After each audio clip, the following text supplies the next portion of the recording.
Alrighty, so today we are sitting down for another one-shot review. Today the movie that we're going to be talking about is Ghost in the Shell.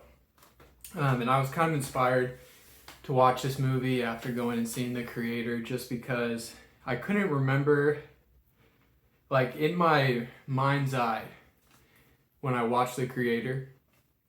Sorry, I just ran up the stairs. I'm like out of breath. But I need to go to the gym more.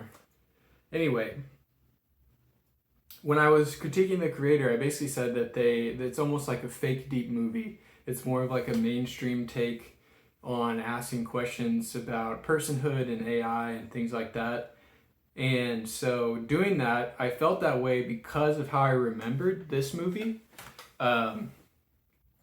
So watching this, I was kind of interesting to see, is this movie just as surface level and I gave it more credit in the past? Or is it actually a much better dissection of those same concepts so long ago? And to be honest, I think this movie is much better. So anyway, to get into it, Ghost in the Shell is about a group of individuals who work for the government. I believe it's the Japanese government, but you know how it is where, like, even in Akira, there's like a whole new, it's like Neo Tokyo. I'm sure it's a similar situation like that. The setting is we're so far in the future that technology has reached the point where people are able to have cyber brains and cyber, like cyborg bodies, but they make a point to say that technology hasn't reached the point where it's destroyed all of civilization or something.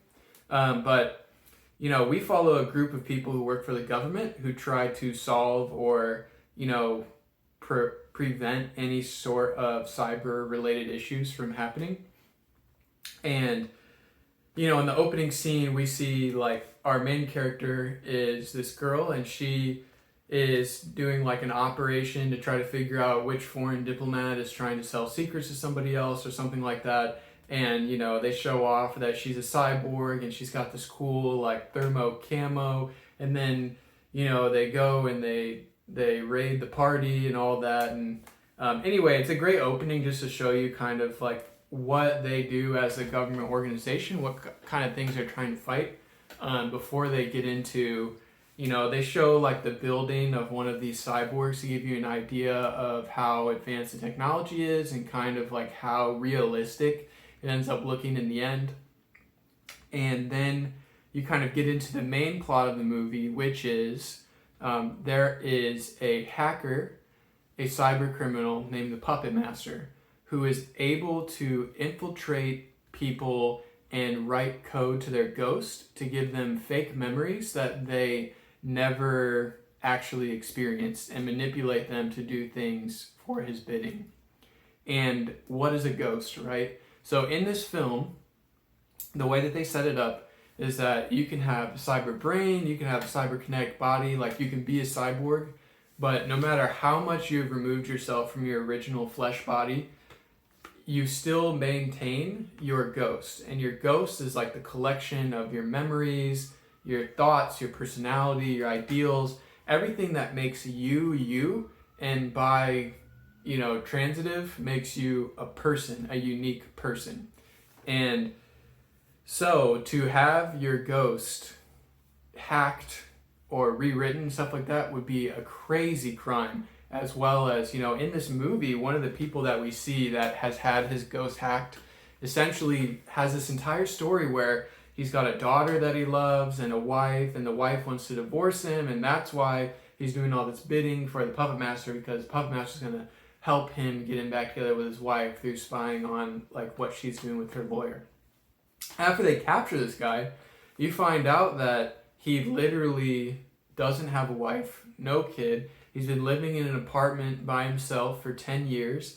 And the photo that he showed to the guy who was driving this truck with him to be like, oh, here's the picture of my kids, it's actually just like a selfie of him like this, right? So you start to see how creepy and kind of sad it can be if this ghost hacking stuff starts to happen.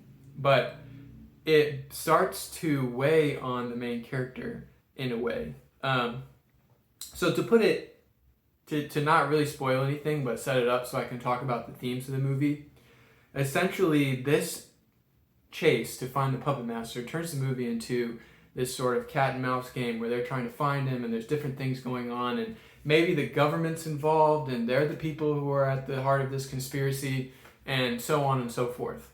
But as the story drags on, the main character is asking herself questions about the reality of being a person, personhood, AI, what makes a thing, like all of those kind of questions. So to get into kind of how they examine that, there's an interesting scene where they're on a boat and she's sort of diving in her free time, and she begins to lament about the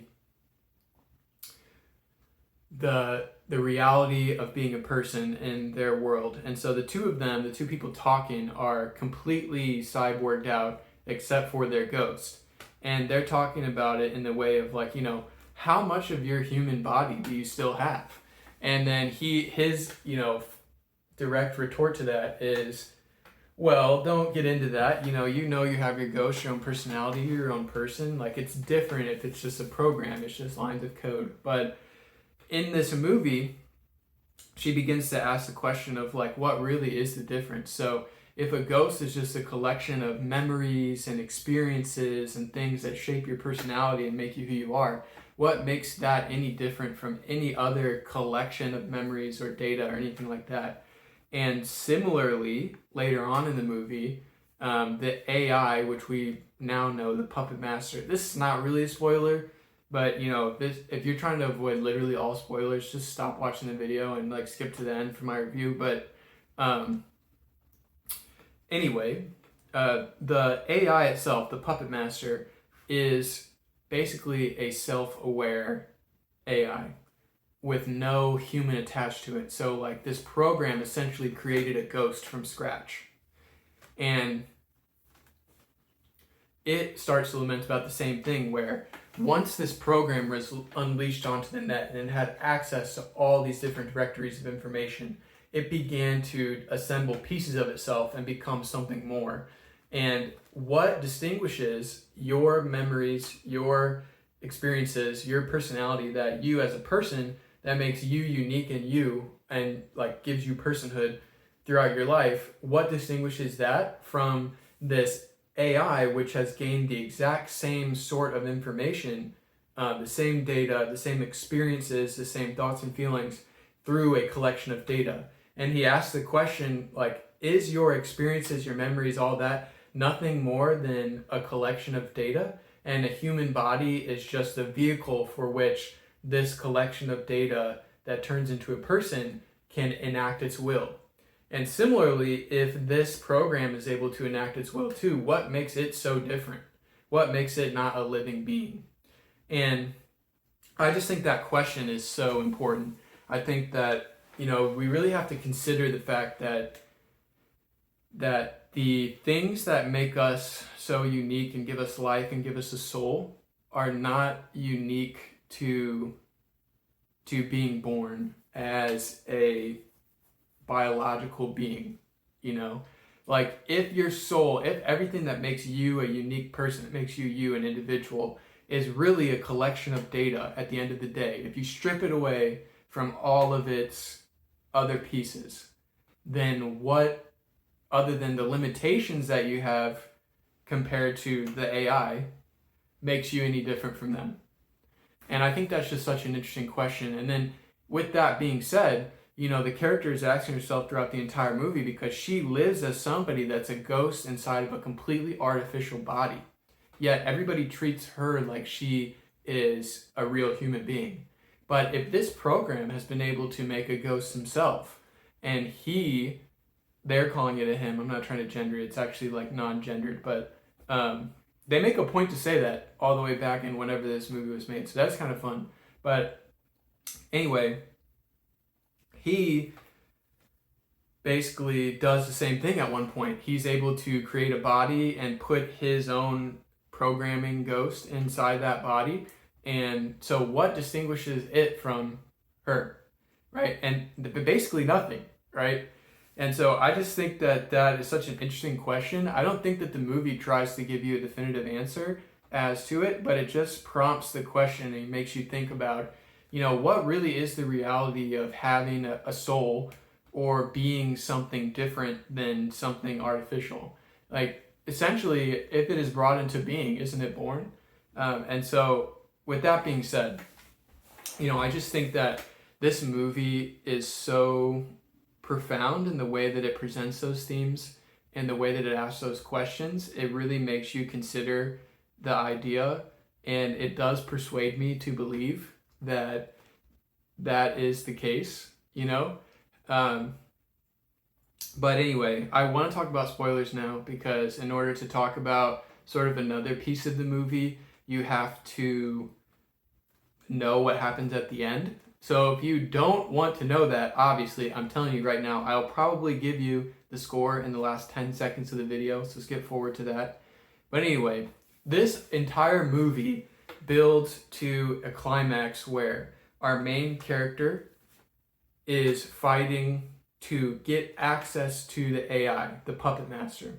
And the government is trying to basically put the kibosh on the whole thing, cover it up, and destroy it. And what we determined is that the government created a program that was able to ghost hack people to help with diplomatic reasons. So basically trick diplomats from other countries into thinking that they want to go along with the plans of the Japanese government or whatever. But then that program that they created, through hopping between different people's ghosts and accessing different nets and all that kind of stuff, they call it nets. I know it's one big net, but that's what they do in the movie. It figures out, essentially, it evolves into something greater. And it evolves into basically creating its own ghosts. And now the only thing that it is missing is, the sort of things that make you uniquely human. Like, while it has the ability to access all these different nets and understand the internet and data in a way that humans could never perceive, it also has no ability to reproduce itself in a meaningful way. And so you see that, the government wants to get rid of this thing, right? The government's like, we accidentally opened Pandora's box. We need to wipe the slate clean. And our main character wants to dive into the body that is currently housing that ghost of the puppet master, because she feels some insane connection to need to speak with it on like a person-to-person level. And so it does. And what ends up happening is that the puppet master was actually seeking out our main character once it became, essentially a person, because it feels like in order to take things to the next stage, it needs to gain the ability to reproduce itself, to, have DNA, to have that unique genetic coding. That's another thing, is that, one of the things it brings up as an interesting point is that if humans are nothing but creations of a collection of DNA, is that DNA not data? And if you were to be able to think about it in that way, what is the difference between the coding of the DNA that creates a human being by way of the merging of two people's genetics and things like that? How is that any different than creating some sort of coding that enables the creation of a soul in some other format, right?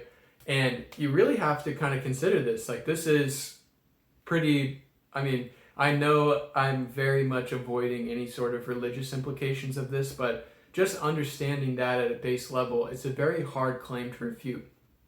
But the thing that the AI cannot do is that if it were to copy itself, it's nothing more than a copy. It's not something more. It's not able to evolve. It's not able to merge with other factors and bring them in as a part of its design. And so it wants to merge with our main character to become something new, wherein both of them lose nothing, but they are no longer the same thing they were before. They've ascended into something greater by way of her now having access to its abilities to scan the net and understand data in a profound way.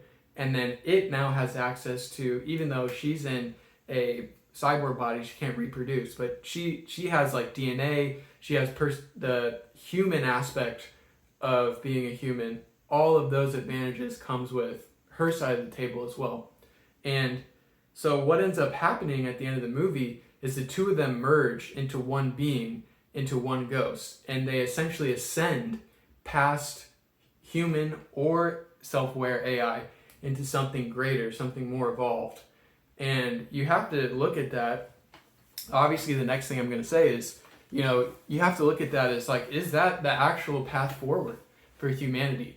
I mean, they also bring up in this movie the fact that humans have almost an innate desire to create all technology that is possible. Once somebody thinks of something and they set their mind to it, humans almost have this unstoppable ability to create.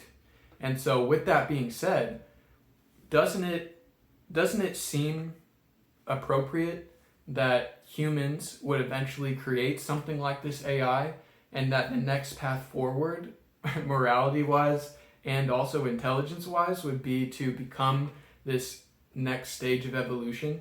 Like with humanity reaching the point where we're no longer experiencing biological evolution through, I mean, we are, but very much less so from the environment around us than when we had to, same as animals, get genetic or evolutionary changes to be able to survive. Now it's more like maybe selection based on preference, right?